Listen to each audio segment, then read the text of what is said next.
Viewers, എല്ലാവർക്കും ദിജോസ് വേൾഡിൻ്റെ പുതിയൊരു വീഡിയോയിലേക്ക് സ്വാഗതം. ഗർഭിണിയാകുന്ന ഒരു സ്ത്രീക്ക് വയറിൽ അനുഭവപ്പെടുന്ന 10 തരം വേദനകളെ പറ്റിയിട്ടാണ് ഇന്നത്തെ വീഡിയോയിൽ സംസാരിക്കുന്നത് കേട്ടോ. ഒരുപാട് പേർക്ക് എഫക്റ്റീവ് ആകാൻ പോകുന്ന ഒരു ടോപ്പിക്കാണിത്. ഇത്തരത്തിലുള്ള ലക്ഷണങ്ങൾ കാണുമ്പോഴേക്കും ശരീരത്തിന് നിങ്ങൾ സ്പെഷ്യൽ ആയിട്ടുള്ള ഒരു കെയർ കൊടുക്കണം. ഇനി ഈ ലക്ഷണങ്ങളൊന്നും കണ്ടിട്ടില്ലെങ്കിൽ തന്നെ നിങ്ങൾ പീരിയഡ് ഡേറ്റിൽ ബ്ലീഡിങ് വരുന്നുണ്ടോ എന്ന് നോക്കുക. ബ്ലീഡിങ് വരുന്നുണ്ടെങ്കിലും ആ പോകുന്ന ബ്ലീഡിങ് എത്രത്തോളമാണ് എന്നുള്ള കാര്യം കൂടി നിങ്ങൾ മോണിറ്റർ ചെയ്യണം കേട്ടോ.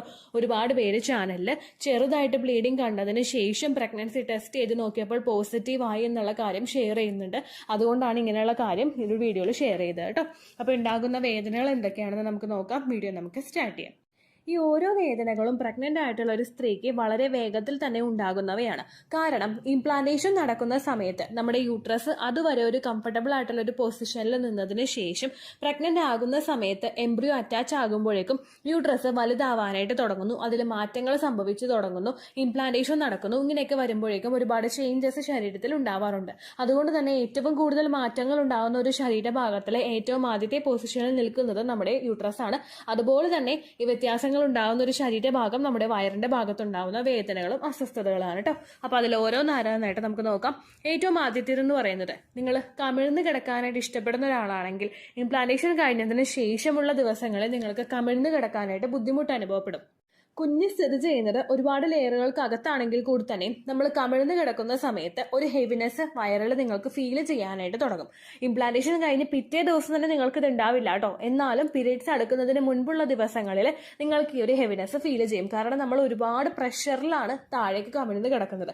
നമ്മുടെ ശരീരവും ബെഡും തമ്മിൽ ഒന്ന് നല്ലതുപോലെ ഒന്ന് ഇങ്ങോട്ട് അമർന്ന് വരുമ്പോഴേക്കും, മാട്രസും തമ്മിൽ നല്ലതുപോലെ ഇങ്ങോട്ട് അമർന്ന് വരുമ്പോഴേക്കും നിങ്ങൾക്ക് വേദന കൂടുതലായിട്ടും വേദനയല്ല, ഒരു അസ്വസ്ഥത നിങ്ങൾക്ക് കൂടുതലായിട്ടും ഉണ്ടാകും. അതുപോലെ തന്നെ കമിഴ്ന്ന് കിടക്കുന്ന സമയത്ത് മറ്റൊരു മാറ്റവും നിങ്ങൾക്കുണ്ടാകും. നമ്മൾ പ്രഗ്നന്റ് ആകുന്ന സമയത്ത് ബ്ലഡ് സർക്കുലേഷന്റെ കൂടുതലായിട്ട് നമുക്ക് റിക്വയർമെന്റ്സ് ഉള്ളത് കൊണ്ട് ഓക്സിജൻ റിക്വയർമെന്റ് ശരീരത്തിൽ കൂടുതലായിരിക്കും. അങ്ങനെ വരുമ്പോഴേക്കും നിങ്ങൾ കമിഴ്ന്ന് കിടക്കുന്ന സമയത്ത് നിങ്ങളുടെ ചെസ്റ്റും നിങ്ങളുടെ സ്റ്റൊമക്കും നല്ലതുപോലെ പ്രഷർ കൊടുത്തിട്ട് നിങ്ങൾ കമിഴ്ന്ന് കിടക്കുന്ന സമയത്ത് അത് ഓക്സിജൻ സപ്ലൈയെ ഒന്ന് ഇന്ററപ്റ്റ് ചെയ്യാനായിട്ടുള്ള സാഹചര്യങ്ങളുണ്ട്. അങ്ങനെ വരുമ്പോഴേക്കും നിങ്ങൾക്ക് ഇതുപോലുള്ള ബുദ്ധിമുട്ടുകളും അസ്വസ്ഥതകളും ഒക്കെ സ്റ്റാർട്ടിംഗ് സ്റ്റേജിൽ തന്നെ കാണാറുണ്ട് കേട്ടോ. രണ്ടാമത്തെ ഒരു ലക്ഷണം എന്ന് പറയുന്നത് സ്റ്റൊമക്ക് ബീറ്റിംഗ് പോലെ നിങ്ങൾക്ക് അനുഭവപ്പെടുക. ഹൃദയമിടിപ്പ് നിങ്ങൾക്ക് പലപ്പോഴും ഫീൽ ചെയ്യാറില്ല. പക്ഷേ ചില സിറ്റുവേഷനുകളിൽ നമ്മൾ നിൽക്കുന്ന ഒരു സമയത്ത് പെട്ടെന്ന് ഇങ്ങനെ ബീറ്റ് ചെയ്യുന്നത് നമുക്ക് ഫീൽ ചെയ്യും. ഇങ്ങനെ അനങ്ങുന്നത് നമുക്ക് റെക്കഗ്നൈസ് ചെയ്യാനായിട്ട് സാധിക്കും. ഇതുപോലെ തന്നെ സ്റ്റൊമക് ബീറ്റിങ്ങും ഇംപ്ലാന്റേഷൻ കഴിഞ്ഞതിന് ശേഷം പല സ്ത്രീകൾക്കും ഫീൽ ചെയ്യുന്നുണ്ട്. അങ്ങനെ ഉണ്ടാവാനായിട്ടുള്ള കാരണം നമ്മുടെ എംബ്രിയോയെ നറിഷ് ചെയ്യുന്നതിന് വേണ്ടിയിട്ടും നമ്മളുടെ ശരീരത്തിലെ ഓരോ ഭാഗങ്ങളിലോട്ടും തലമുടി മുതൽ നമ്മുടെ ആ പാദം വരെ ആ നഖം വരെയുള്ള ഭാഗത്തോട്ടുള്ള ബ്ലഡ് സർക്കുലേഷൻ വർദ്ധിക്കാറുണ്ട്. ഇത് വർദ്ധിച്ചു വരുമ്പോഴേക്കും അത്രയും നാൾ വരെ നോർമൽ ആയിട്ടുണ്ടായിരുന്ന ബ്ലഡ് സർക്കുലേഷൻ കുറച്ചൊന്ന് സൈസ് ഒന്ന് വർദ്ധിപ്പിച്ചിട്ട് വേണം ആ വെയിൻസിന് ആ ബ്ലഡ് പാസ് ചെയ്ത് അങ്ങോട്ട് പോകാൻ വേണ്ടിയിട്ട്. അതിന്റെ ഭാഗമായിട്ട് ആ ബ്ലഡ് സർക്കുലേഷൻ കൂടുന്നതിന്റെ ഭാഗമായിട്ടും നിങ്ങൾക്ക് ആ ഒരു ബീറ്റിംഗ് നല്ലതുപോലെ ഫീൽ ചെയ്യും. ഫുഡ് കഴിച്ച ഉടനെ തന്നെ നമുക്ക് ഫീൽ ചെയ്യുന്നതിന് നമുക്ക് അക്സെപ്റ്റ് ചെയ്യാനായിട്ട് പറ്റില്ല കേട്ടോ. പക്ഷെ നോർമലി അല്ലാത്ത സമയങ്ങളിലൊക്കെ നിങ്ങൾക്ക് ഇടയ്ക്കിടയ്ക്ക് വയറ് മിടിക്കുന്നത് പോലെയുള്ള ഒരു സെൻസേഷൻ ഉണ്ടാകുന്നുണ്ടെങ്കിൽ അത് പ്രഗ്നൻസി പോസിറ്റീവ് ആയതിന്റെ സൂചനയായിട്ട് നമുക്ക് എടുക്കാൻ സാധിക്കും കേട്ടോ. മൂന്നാമതുണ്ടാകുന്ന മാറ്റമാണ് നമ്മൾ കുമ്പിട്ട് നിവരുമ്പോഴേക്കും ഇരുന്നിട്ട് എഴുന്നേൽക്കുമ്പോഴേക്കും അയ്യോ എന്ന് വിളിക്കുന്ന തരത്തിലുള്ള ഒരു വേദന നമുക്ക് ഉണ്ടാവുന്നത്. നമ്മൾ പെട്ടെന്ന് അങ്ങോട്ട് കുമ്പിട്ട് നിവരുമ്പോഴേക്കും നമുക്ക് വയറ് ചിലപ്പോൾ പലർക്കും കൊളുത്തി പിടിക്കാനായിട്ട് ചാൻസ് ഉണ്ട്. പക്ഷേ നിങ്ങൾ ഇംപ്ലാന്റേഷൻ കഴിഞ്ഞിട്ട് നിങ്ങൾ പ്രഗ്നന്റ് ആകുന്നുണ്ടെങ്കിൽ ആ കൊളുത്തിപ്പിടുത്തം, പ്രഗ്നൻസിയുടെ സമയത്തുള്ള കൊളുത്തിപ്പിടുത്തം കുറച്ചധികം കൂടുതലായിരിക്കും. അതിന്റെ ഭാഗമായിട്ട് നിങ്ങൾക്ക് തുടർച്ചയായിട്ട് ഈ ഒരു ബുദ്ധിമുട്ടുണ്ടാകും. ഒരു തവണ ഉണ്ടാകുന്നുണ്ടെങ്കിൽ ചിലപ്പോൾ നിങ്ങൾ വെപ്രാളപ്പെട്ട് എഴുന്നേൽക്കുന്നതിന്റെ ആയിരിക്കും, അല്ലെങ്കിൽ എന്തെങ്കിലും സാധനം കുമ്പിട്ട് പെട്ടെന്ന് നിവരുന്നതിന്റെ ആയിട്ടും നിങ്ങൾക്കുണ്ടാകും. പക്ഷേ നിങ്ങൾ നോർമൽ ഒരു കെയർ കൊടുത്ത് നിവർന്നിട്ടും നമുക്ക് അയ്യോ എന്ന് പറയുന്ന പോലെ അല്ലെങ്കിൽ അമ്മ എന്ന് വിളിക്കുന്ന തരത്തിലുള്ള ഒരു വേദന ഒരു ചെറിയ നേരത്തേക്ക് നിങ്ങൾക്ക് വന്നു പോകുന്നുണ്ടെങ്കിൽ, അത് തുടർച്ചയായിട്ട് വന്നു പോകുന്നുണ്ടെങ്കിൽ അത് പ്രഗ്നൻസി പോസിറ്റീവ് ആയതിന്റെ ഒരു സൂചനയായിട്ട് നമുക്ക് കണക്കാക്കാം കേട്ടോ. നാലാമത്തെ ലക്ഷണം എന്ന് പറയുന്നത് നമ്മുടെ അപ്പർ സ്റ്റൊമക്കിൽ ഉണ്ടാവുന്ന വേദനയാണ്. നമ്മുടെ ഒരു പൊക്കിളിന് മേളിലോട്ടുള്ള ഭാഗത്ത്, പൊക്കിളിന് നേരെ മേളിലോട്ടും നമ്മുടെ ഒരു ബ്രസ്റ്റ് ഒക്കെ തുടങ്ങില്ല, അതിന് തൊട്ട് താഴെയുമായിട്ടുള്ള ഒരു പോർഷനിലായിരിക്കും നിങ്ങൾക്ക് ഈ ഒരു വേദന അനുഭവപ്പെടുന്നത്.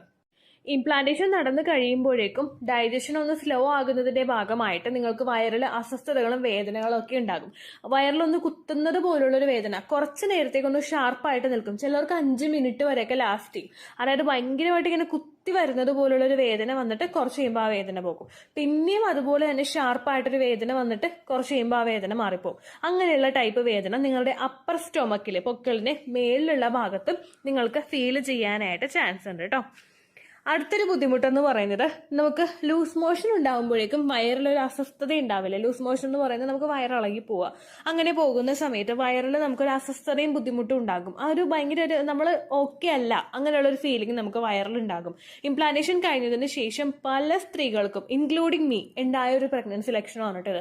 വയറ് ഭയങ്കര അപ്സെറ്റ് ആയിട്ടിരിക്കുന്നത് പോലെ നമുക്ക് വയറ് നീര് വീഴുന്ന സമയത്തൊക്കെ വയറിൽ ഭയങ്കര വേദനയും ബുദ്ധിമുട്ടൊക്കെ ഉണ്ടാവില്ലേ. വയറ്റിൽ നിന്ന് മുഴുവനായിട്ടൊന്ന് പോവാത്ത പോലെ നമുക്ക് തോന്നുന്നു, അല്ലെങ്കിൽ തുടർച്ചയായിട്ട് ഇങ്ങനെ പോകുന്നു. അതിന്റെ ഭാഗമായിട്ട് നിങ്ങൾക്ക് ഇതുപോലെ ലൂസ് മോഷൻ ഉണ്ടാവുന്നത് പോലുള്ളൊരു വേദന തുടർച്ചയായിട്ട് കണ്ടുവരാറുണ്ട് കേട്ടോ. അടുത്തതെന്ന് പറയുന്നത് നിങ്ങളുടെ വയറില് അസ്വസ്ഥതകൾ ഉണ്ടാവുക. ഈ അസ്വസ്ഥതകൾ നമുക്ക് വയറ് നീര് വീടില്ലേ, അങ്ങനെയുള്ള സമയത്ത് ഉണ്ടാവുന്നത് പോലുള്ള വേദന തുടർച്ചയായിട്ട് കണ്ടുവരിക. കോൺസ്റ്റിപ്പേഷൻ വന്നാലും, അതായത് മലബന്ധം വയറ്റിന് പോകാൻ ബുദ്ധിമുട്ടുണ്ടായി കഴിഞ്ഞാലും, അതുപോലെ തന്നെ വയറിൽ നിന്ന് ലൂസ് മോഷൻ ഉണ്ടായാലും നിങ്ങൾക്ക് ഈ ഒരു ബുദ്ധിമുട്ടുണ്ടാകും. വയറ് ഫുള്ളായിട്ട് അപ്പറും ലോവർ എന്നൊന്നുമില്ല, മൊത്തത്തിൽ വയറിൽ നിങ്ങൾക്കൊരു അസ്വസ്ഥത ഫീൽ ചെയ്യുക. ഇത് പ്രോപ്പറായിട്ട് നമുക്ക് ഡൈജഷൻ നടക്കാത്തത് കൊണ്ടാണ്. പ്രൊജസ്ട്രോൺ ഹോർമോൺ ശരീരത്തിൽ വർദ്ധിക്കുമ്പോഴേക്കും അതിന്റെ ഭാഗമായിട്ട് നിങ്ങളുടെ ദഹന പ്രക്രിയ സ്ലോ ഡൗൺ ആകും. അങ്ങനെ വരുമ്പോൾ നിങ്ങൾക്ക് ഗ്യാസ് ശരീരത്തിൽ കെട്ടി നിൽക്കുന്നതിന് അത് കാരണമാകുന്നു. വയറ് നിങ്ങൾ തൊട്ട് നോക്കിക്കഴിഞ്ഞാൽ ഭയങ്കര ഒരു കല്ലപ്പും അസ്വസ്ഥതയും നിങ്ങൾക്ക് ഫീൽ ചെയ്യുക. ഇപ്പോൾ നിങ്ങൾ വയറ് തൊട്ട് നോക്കുന്നുണ്ടെങ്കിൽ വയറ് ഒന്ന് നമ്മൾ പ്രസ് ചെയ്യുന്നുണ്ടെങ്കിൽ ഉള്ളിലോട്ട് നല്ല സ്മൂത്ത് ആയിട്ട് പോകും. നിങ്ങൾക്ക് വേറെ അസ്വസ്ഥതയൊന്നും ഉണ്ടാവില്ല. പക്ഷേ ഇംപ്ലാന്റേഷൻ നടന്നു കഴിഞ്ഞിട്ട് നിങ്ങൾക്ക് പ്രഗ്നൻസി പോസിറ്റീവ് ആണെങ്കിൽ വയറിലോട്ട് നിങ്ങൾ പ്രസ് ചെയ്യുമ്പോഴേക്കും ഒരു ഹെവിനെസ് നിങ്ങൾക്ക് അവിടെ ഫീൽ ചെയ്യും, അസ്വസ്ഥത നിങ്ങൾക്ക് അവിടെ ഉണ്ടാകും. ഇത് പലർക്കും ആ ഒരു പ്രഗ്നൻസിയുടെ സ്റ്റാർട്ടിംഗ് സ്റ്റേജിൽ തന്നെ ഉണ്ടായിട്ടുണ്ടെന്ന് നമുക്ക് ഇവിടെ ചാനലിൽ പറഞ്ഞിട്ടുണ്ട് കേട്ടോ. അടുത്തൊരു ബുദ്ധിമുട്ടാണ് നമുക്ക് പൊക്കിളിനകത്ത് വേദന ഉണ്ടാവുക. പൊക്കിളിനകത്തോട് ആ ഒരു ഭാഗത്താണ് നമ്മുടെ ഒരു യൂട്രസ്, ആ ഒരു സൈഡിലായിട്ടാണ് നമുക്ക് യൂട്രസ് സ്ഥിതി ചെയ്യുന്നത്. യൂട്രസ് ഗ്രോ ആകാനായിട്ട് തുടങ്ങുന്നതിനനുസരിച്ച് നിങ്ങൾക്ക് പൊക്കിളിനകത്ത് ഷാർപ്പായിട്ടുള്ള ഒരു വേദന വരുന്നു. ജസ്റ്റ് ഉണ്ടാകുന്നു, പിന്നെ പോകുന്നു, പിന്നെ ഉണ്ടാകുന്നു, അങ്ങനെയുള്ള ഒരു വേദന കണ്ടിന്യൂസ് ആയിട്ട് മാറി മാറി വന്നുകൊണ്ടിരിക്കുക. ഇത് പലർക്കും പ്രഗ്നൻസിയുടെ സ്റ്റാർട്ടിംഗ് സ്റ്റേജിൽ ഉണ്ടാവുന്നതാണ് കേട്ടോ.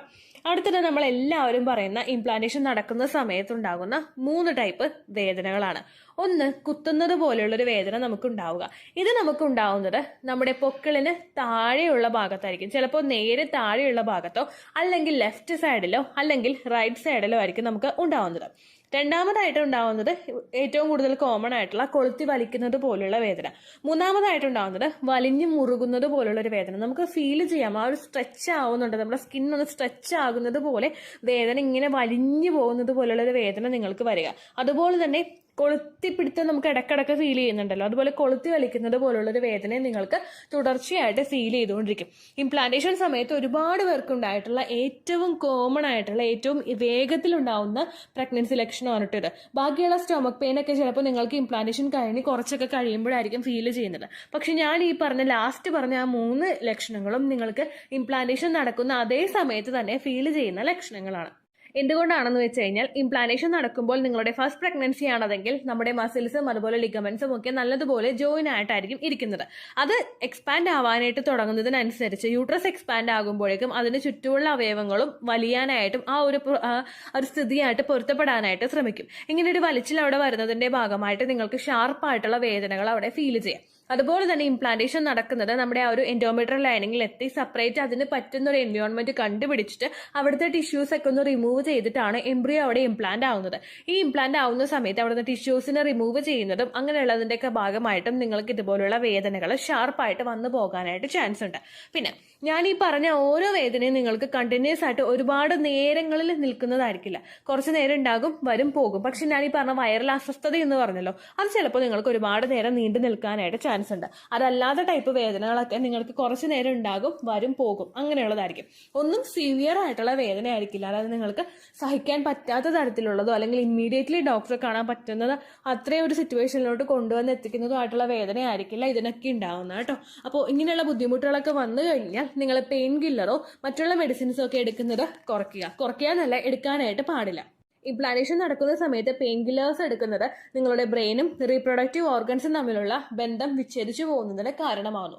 അങ്ങനെ വന്നു കഴിഞ്ഞാൽ അവയ്ക്ക് കൃത്യമായിട്ട് ഗ്രോ ആകേണ്ടതിനുള്ള ഹോർമോൺസിന്റെ പ്രൊഡക്ഷൻ അവിടെ ഇന്ററപ്റ്റ് ആവുന്നു. അതുകൊണ്ട് നിങ്ങൾ ആ ഒരു മെഡിസിൻ എടുക്കാനായിട്ട് പാടില്ല. അതുപോലെ ആ പെയിൻ റിഡ്യൂസ് ചെയ്യാൻ വേണ്ടിയിട്ട് മറ്റുള്ള ഡ്രിങ്ക്സ് ഒന്നും പ്രിപ്പയർ ചെയ്ത് കുടിക്കാനായിട്ട് പാടില്ല കേട്ടോ. ഹോട്ട് ബാഗ് വെച്ചിട്ട് നിങ്ങൾ മസാജ് ചെയ്ത് കൊടുക്കുക. നിങ്ങൾക്ക് വേദന കൂടുന്നുണ്ടെങ്കിൽ ഉറപ്പായിട്ട് നിങ്ങൾ ഡോക്ടറെ കാണണം. കാരണം ഇംപ്ലാന്റേഷൻ കഴിഞ്ഞു കഴിഞ്ഞാൽ പലർക്കും ട്യൂബൽ പ്രഗ്നൻസി വരുന്നുണ്ടെങ്കിൽ ഈ ട്യൂബൽ പ്രഗ്നൻസി മൂലം പീരീഡ്സ് അടുക്കുന്ന സമയത്തൊക്കെ ചിലർക്ക് എംബ്രിയോ ഗ്രോ ആകുന്നുണ്ടെങ്കിൽ ട്യൂബിൽ വേദന വരാനും റപ്ചർ ആകാനായിട്ടും ഒക്കെ ചാൻസ് ഉണ്ട്.